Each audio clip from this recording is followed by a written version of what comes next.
Welcome, focused learners, to today's Explainer. If you're studying Islamic history, or frankly, if you're just trying to wrap your head around the deep, foundational roots of modern Islamic identity, well, you've definitely come to the right place.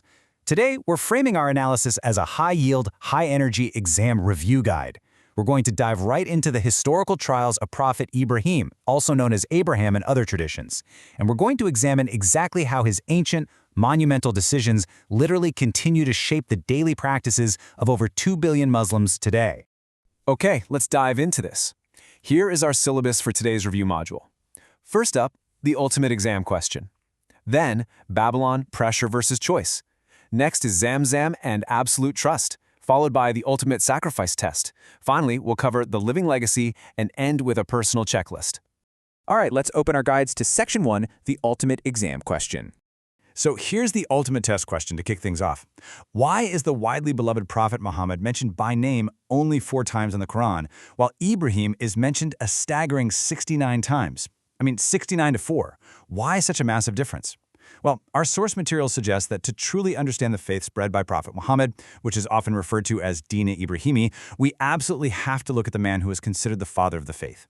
Our sources note that Prophet Muhammad himself actually once said he was the answer to the prayer of his father, Ibrahim. So you see, understanding Ibrahim isn't just about dusty ancient history. It's about understanding exactly who is holding the steering wheel of modern Islamic daily life. And that brings us to Section 2, Babylon, pressure versus choice. Now, what's really interesting about this is the sheer contrast between the environment and the individual. On the left side, we're looking at massive, crushing societal pressure. Thousands of years ago, Babylon was entirely steeped in idol worship. It was ruled by King Nimrod, a tyrant who literally demanded to be treated as a god. And Ibrahim's own father, Azar, was actually the city's most famous idol carver. But then, look at the right side. Instead of just going along with the blind obedience of the crowd, Ibrahim had this incredibly sharp mind and a pure heart. He looked up at the moon, he looked at the sun, and he looked at these lifeless stone idols, and he just applied pure logic. He concluded that, hey, a true God absolutely could not be a stone that doesn't hear you, and it couldn't be a sun that just disappears at night. He made the conscious, deeply personal choice of monotheism. For your exam review, you're definitely going to want to remember this vocabulary term. When Ibrahim debated his father, he didn't snap, he didn't use anger. Our sources highlight that he used the term Ya Abati, which basically translates to this infinite tenderness and respect. It's like saying, my sweet, beloved father. He used this gentle, loving respect to warn his father against polytheism. And what's just incredible here is that he maintained this calm, respectful tone even when his father angrily threatened to stone him to death and kicked him out of their home. No anger, just pure respect in the face of a terrifying threat. Let's move along and see how this builds into a grueling physical migration, because Ibrahim's defiance eventually led to him literally destroying the city's idols, and in response, King Nimrod threw him into a massive, blazing fire. But by divine command, he emerged from that fire entirely unharmed. Wild, right? However, with only his nephew Lut actually believing in his message, Ibrahim was forced to leave his home. We are talking about traveling thousands of kilometers on foot. From Babylon to Haran, down to Egypt, up to Palestine where he settled for a bit, and eventually, again by divine command, he traveled deep into the completely unsettled, barren valley of Hijaz. Which perfectly sets up Section 3, Zamzam and absolute trust.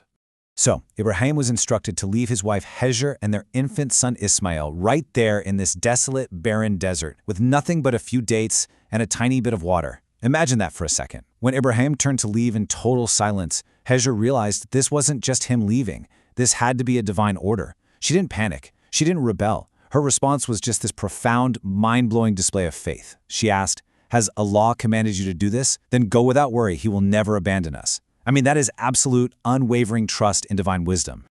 But, human reality soon set in. The water ran out, and infant Ismail began to cry from thirst. So here is your next essential exam term, Zamzam. Hajar frantically ran 7 times back and forth between the hills of Safa and Marwa, desperately searching for any sign of help. According to the texts, that desperate, frantic search resulted in a miraculous gushing spring of water. It was flowing so abundantly that she actually tried to contain it, shouting Zamzam, which literally means stop water. This incredibly famous well ended up bringing the Jurhum tribe to the area, establishing a thriving settlement where Ismail would eventually grow up and master the Arabic language. Let's transition to Section 4, The ultimate sacrifice test.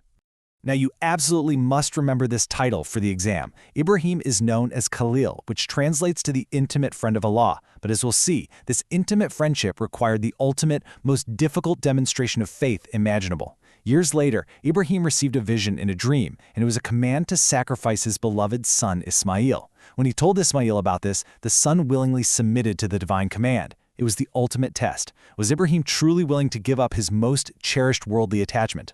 Notice the significance of the number 7 here. As they were walking to the site of the sacrifice in the plains of Mina, they were tested yet again. Satan appeared, actively trying to tempt Ibrahim to turn back and abandon this devastating task. But Ibrahim and Ismail boldly pelted Satan with 7 stones, literally driving him away in disgrace. Ultimately, as Ibrahim prepared to actually make the sacrifice, divine intervention stepped in and replaced Ismail with a sheep. He had passed the ultimate test. The sacrifice was ransomed. All right, it's time to pull it all together in Section 5, The Living Legacy.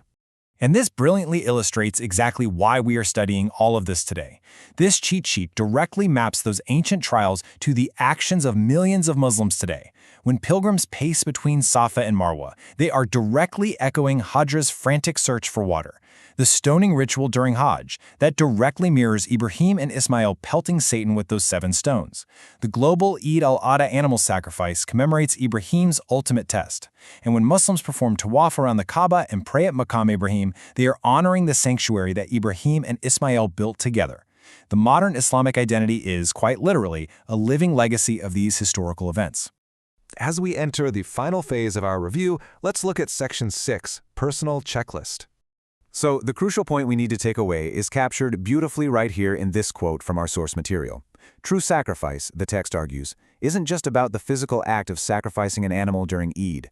No, the profoundest sacrifice actually happens internally. It happens when a person subdues their own base desires, when they identify the absolute most cherished attachment within their own heart, their own metaphorical Ismail, and they are willing to surrender it completely.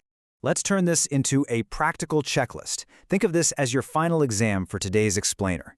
Step 1. Identify the most cherished worldly attachment or base desire that is currently sitting in your heart. Step 2. Recognize how this specific attachment might actually be acting a lot like those stone idols of Babylon, distracting you from a higher spiritual purpose. And step 3. Make the conscious choice, just like Ibrahim did, to surrender it completely. I want to leave you pondering this final question. What is the Ismail in your heart that you need to sacrifice today? You see, the story of Ibrahim isn't just some dusty chapter in a history book. According to our sources, it is the active steering wheel of a faith that is entirely focused on absolute trust and the continuous, daily rejection of worldly idols. Take this study guide, reflect deeply on your own spiritual exam, and keep questioning what truly drives your choices. Keep learning, and I'll catch you in the next explainer.